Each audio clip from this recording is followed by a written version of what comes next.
Assalamualaikum warahmatullahi wabarakatuh. Perkenalkan, kami dari kelompok 6. Saya Fikrunisa. Saya Desmolia Hasibuan. Saya Viola Agustin Pratiwis. Saya Hasna Safariatul Jahro. Saya Relativa Rahma.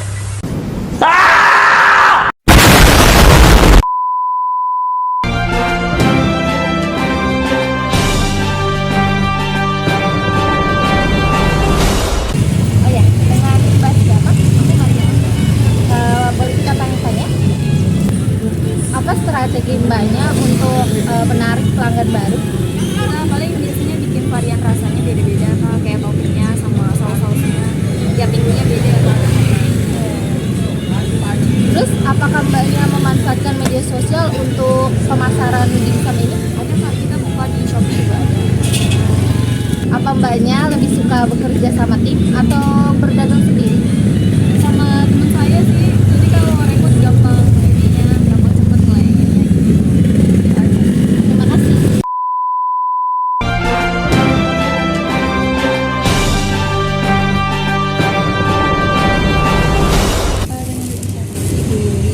Jadi mulai berdagang mulai kapan?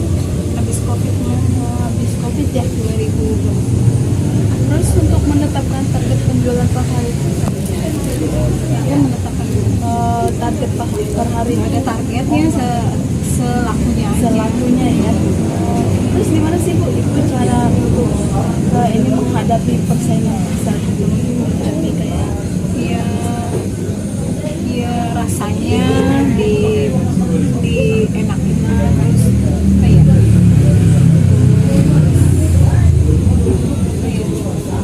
dari segi kebersihan gitu masalah drama gitu ya. Kasih Bu. udah digerak.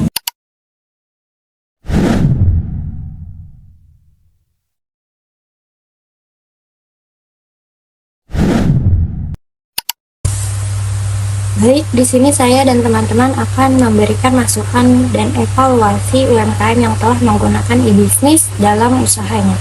Untuk masukannya, yang pertama ada memanfaatkan media sosial dan marketplace. Menggunakan media sosial dan marketplace sebagai perantara untuk memperluas akses pemasaran dan meningkatkan daya saing UMKM. Yang kedua, meningkatkan kapasitas dan produktivitas. Meningkatkan kapasitas dan produktivitas UMKM dengan menerapkan inovasi dan digitalisasi serta meningkatkan kualitas pelayanan melalui teknologi e-bisnis. Yang ketiga ada menggunakan strategi e-bisnis yang tepat. Menggunakan strategi e-bisnis yang tepat seperti analisis SWOT dan implementasi strategi yang efektif untuk meningkatkan bisnis dan produk UMKM. Yang keempat ada mengembangkan website dan promosi online. Membuat website dan menggunakan promosi online untuk meningkatkan visibilitas dan aksesibilitas UMKM serta meningkatkan kepuasan pelanggan. Di sini saya ingin memberi masukan dan evaluasi untuk UMKM yang telah menggunakan e-bisnis.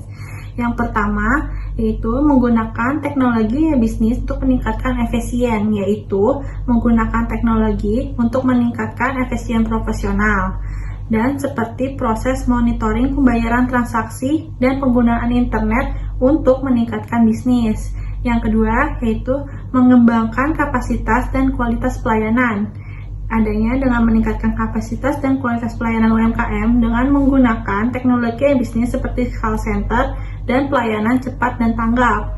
Yaitu yang ketiganya ada menggunakan iklan dan video yang menarik. Di sini menggunakan iklan yang menarik untuk meningkatkan kesadaran dan minat pelanggan terhadap proses UMKM. Di sini saya juga ingin memberikan sebuah evaluasi usaha UMKM dalam menggunakan e-bisnis. Yang pertama ada dengan evaluasi kesiapan teknologi, yaitu periksa infrastruktur teknologi yang digunakan oleh UMKM. Pastikan bahwa sistem e-bisnis yang digunakan sudah cukup stabil dan mampu menangani beban transaksi serta keamanannya. Yang kedua ada dengan pemasaran dan fasilitas online. Tinjauan strategi pemanasan online yang digunakan oleh UMKM, evaluasi efektivitas kampanye digital mereka, dalam menjangkau audiens target dan meningkatkan kesadaran merek. Yang ketiga, pengembangan e-bisnis. Pengembangan e-bisnis dapat meningkatkan profitabilitas UMKM. Evaluasi pengembangan e-bisnis dapat dilakukan dengan mengukur tingkat pengembangan aplikasi e-bisnis seperti ShopeeFood, GrabFood, dan GoFood, serta tingkat pengguna sistem pembayaran digital. Yang keempat, kesadaran dan adopsi e-bisnis. Kesadaran dan adopsi e-bisnis oleh UMKM dapat meningkatkan kemampuan bisnis. Evaluasi kesadaran dan adopsi e-bisnis dapat dilakukan dengan mengukur tingkat kesadaran dan penggunaan teknologi e-bisnis oleh UMKM. Yang kelima, analisis biaya dan manfaat. Hitung ulang biaya yang terlibat dalam pengembangan dan operasionalisasi e-bisnis, termasuk di dalamnya biaya pengembangan situs web, biaya integrasi sistem, biaya promosi online, dan biaya lainnya yang terkait. Evaluasi manfaat yang diperoleh dari penggunaan e-bisnis, misalnya apakah ada peningkatan pendapatan atau penghematan biaya operasional yang dapat diatribusikan langsung kepada e-bisnis. Dan yang terakhir, keenam, pelatihan dan pengembangan karyawan. Evaluasi apakah karyawan UMKM telah dilatih dengan baik dan dalam menggunakan platform e-bisnis. Pastikan bahwa mereka memahami dapat mengoptimalkan fitur-fitur yang tersedia untuk mendukung operasi harian dan pertumbuhan bisnis.